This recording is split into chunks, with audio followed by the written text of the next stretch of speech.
Hello guys, welcome back to the channel. This episode is number 3 on how to start shooting film, and today we'll be choosing a film stock to help those who might be starting with film photography. If this is going to be your first role or film, and it might very well be, that's why you're here watching this episode, maybe going to the shop and just buy any film is not the best of the ideas. And why? Because at this stage you might be prone to produce mistakes during exposure, and that might lead to not having images at the end, and after investing money in cameras, lenses, films, developing, scanning, it might be quite frustrating and it might take away all the pleasure of shooting film, and that's something we want to avoid.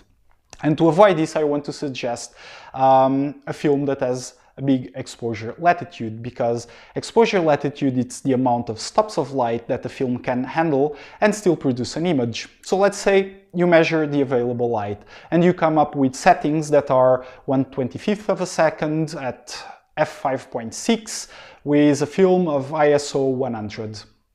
And by mistake, you insert on the camera 1/250th of a second, or even worse, 1/500th of a second, which is something not so rare as you might think of.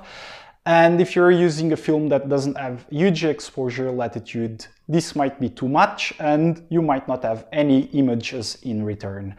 But if you use a film that has a big exposure latitude, even though you make these mistakes, you will still have some images back. So at this stage, I want to just throw at you some names that I think you will be well served with, and you should watch other reviews, read other reviews. I will also leave some links on the description section below, and you should go through them, read what other people say about them, and make up your own decision. This is my opinion. So to start with color photography, I would suggest you to start with Fujifilm C200 or Kodak Portra 400. Both of these films, they are not the big names on the exposure latitude, but they do give some degree of flexibility when you make a mistake in the exposure settings. On black and white photography, and these are the big names on the industry, it's Kodak Tri-X 400 and Ilford HP5 Plus. HP5 has about 5-6 exposure stops exposure latitude, and Kodak Tri-X about 7 stops of exposure latitude.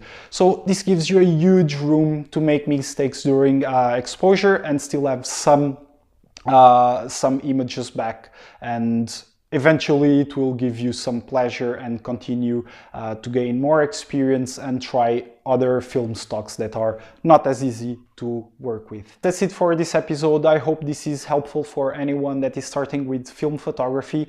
And please consider subscribing to the channel to support my work and activating the bell icon to receive a notification whenever we upload new content to this channel. Also, let me know on the comment section below which film are you consider to shoot for the first time, or if you have already started with, please share which film have you started with and if you were happy with your experience. So until the next episode, guys,